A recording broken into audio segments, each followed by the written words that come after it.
SSC GD के लिए यहाँ पर मैं आपको दोस्त एक यहाँ पर मैंने आपके लिए तैयार कराया है कि किस सब्जेक्ट से कितने क्वेश्चन इस बार आप मान के चले।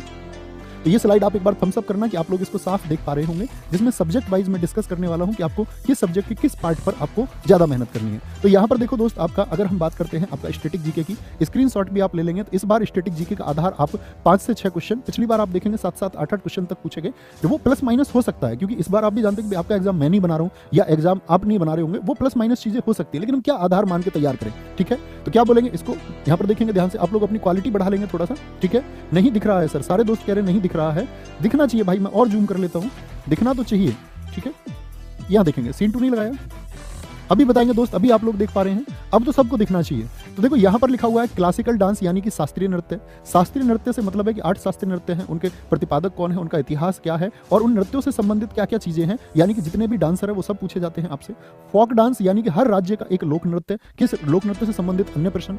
उत्सव, ये 3, और आपका वाद्य यंत्र यानी कि म्यूजिकल इंस्ट्रूमेंट, ये 4 टॉपिक हैं जो हमारे बनाते आर्ट एंड कल्चर को। किसको?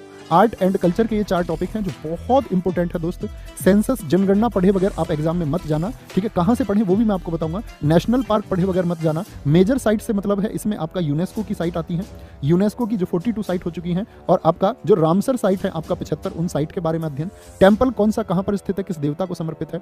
और स्पोर्ट्स, भाई साहब आपका स्टैटिक जीके में 50% का पार्ट स्पोर्ट्स का है, यानी स्पोर्ट्स से मतलब क्रिकेट से संबंधित सभी क्वेश्चन आपके। ठीक है, क्रिकेट से संबंधित सभी प्रश्न, फुटबॉल, हॉकी और अन्य स्पोर्ट्स से उनकी जो ट्रॉफी है और उनके जो टाइम, नेबरिंग कंट्रीज यानी भारत और उसके पड़ोसी देश, उनमें किसकी ऊंची चोटी है, क्या मुद्रा वहां पर है। ठीक है, और इंपोर्टेंट बुक्स, आपका इंपोर्टेंट बुक्स में दोस्त खेल और खिलाड़ियों की पुस्तक। ठीक है, खेल और खिलाड़ियों की जो पुस्तक है वो पूछी जाएंगी आपसे। ठीक है, फिर आता है आपका, इसके बाद में मैं आपको बता दूं, क्योंकि स्लाइड पे काफी कुछ हुआ तो ये शायद आपको दिख रहा होगा तो मुझे एक बार मिटाना पड़ेगा ये। ठीक है, इंपोर्टेंट बुक्स के बाद में दोस्त आप स्क्रीनशॉट ले सकते हैं, तो आप कॉपी में तो अपनी नोट डाउन कर ही लेंगे।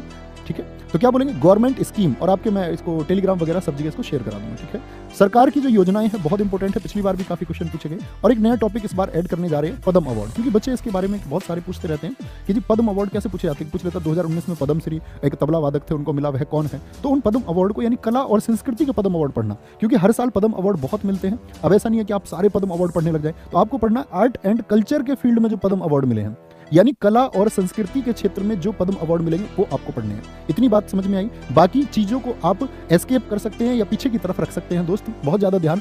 बाकी चीजों को कहने का मतलब है कि ऐसा नहीं है कि छोड़ ही देना है एकदम से, कहने का मतलब है उन पर एक विशेष ध्यान देने की जरूरत नहीं है, विशेष ध्यान इन चैप्टर्स पर आपको देना होगा। इकोनॉमिक्स की अगर हम बात करें, यहाँ पर सेक्टर ऑफ इकोनॉमी यानी अर्थव्यवस्था के क्षेत्र, प्रथम, द्वितीय, तृतीय, उसमें कौन कौन सा आता है। नेशनल इनकम के बारे में अच्छे से पढ़ लेना, नेशनल इनकम कैसे प्रभावित होती है, होती क्या है, इसी में आपका जीडीपी वगैरह सब कुछ आएगा। और यहाँ पर एक मैंने टर्म लिखी है इकोनॉमिक्स में, फुल फॉर्म एसएससी जीडी के एग्जाम के लिए, यानी बैंकिंग की और आपका साथ में फुल फॉर्म जितनी भी है। 5 ईयर प्लान, आप देखो पिछली बार इकोनॉमिक्स के जितने क्वेश्चन आए उसमें से 50% क्वेश्चन तो 5 ईयर प्लान से है। लेकिन 5 ईयर प्लान में हम क्या करते हैं, पहली, तीसरी, चौथी, 5वीं योजनाओं को अच्छे से पढ़ लेते हैं। लेकिन आप देखोगे अब क्वेश्चन जो बनते हैं एसएससी पैटर्न पर, वो 11वीं पंचवर्षीय योजना का उद्देश्य क्या था, 12वीं पंचवर्षीय योजना, यानी आपको योजनाओं को बहुत अच्छे से पढ़ना है। बैंकिंग का इतिहास आपको पढ़ना है, बैंकिंग में आरबीआई और आपके जितने नेशनलाइज बैंक है उनको पढ़ लीजिए। बाकी बैंकों के बारे में तो उनकी स्थापना, उनके हेडक्वार्टर क्या, आरबीआई को बहुत अच्छे से जान लेना। ठीक है, हिस्ट्री की बात मैं करूं दोस्त, आपका यहाँ इकोनॉमिक्स मैंने बताया 1 से 2 क्वेश्चन का आधार मान के तैयारी करना। हिस्ट्री के इस बार आप मान के चलना कि 2 क्वेश्चन ही मान लेना। ठीक है, 2 क्वेश्चन का आधार मान के, एंशिएंट, मिडिएवल और मॉडर्न। और दोस्त सबसे ज्यादा चांस है आपके मॉडर्न हिस्ट्री से क्वेश्चन आने के और एक एंशिएंट हिस्ट्री से क्वेश्चन आने का। बहुत आसान प्रश्न इतिहास से पूछा जा सकता है। मैं भी बात करूंगा कि आप कहां से पढ़ते हैं और कैसे पढ़ सकते हैं। ठीक है, अच्छा जी, इसके बाद में बात करेंगे ज्योग्राफी में। आप दोस्त मैं हमेशा आपसे कहता हूं रिवर्स और ट्रिब्यूटरीज, यानी नदियां और उनकी सहायक नदी। आज ट्रिब्यूटरीज से पूरा ज्योग्राफी एसएससी का इस पर कंसंट्रेट करता है, ट्रिब्यूटरी से क्वेश्चन पूछ लेता है। बांध कहां पर स्थित है, झील कौन सी कहां पर स्थित है। भारत में मिट्टी के प्रकार, बहुत इंपॉर्टेंट टॉपिक है, आज इसका वेटेज बढ़ रहा है। ट्रांसपोर्ट यानी परिवहन, रेल आदि कैसे चलती है। ठीक है, भारत में जो मालवाहक चीजें हैं उनका संचालन कैसे होता है। सोलर सिस्टम में ग्रह, उनके उपग्रह आदि स्थिति, हर ग्रह के बारे में थोड़ा अध्ययन। पृथ्वी के बारे में आपको पूर्ण अध्ययन होना चाहिए, उसके घूमने की दिशा, ऋतु परिवर्तन आदि सब चीजें, घूर्णन, परिक्रमण, ये आपको पता होना चाहिए। हिल्स, पहाड़ी की मतलब स्थिति, कौन सी पहाड़ी किस राज्य में स्थित है।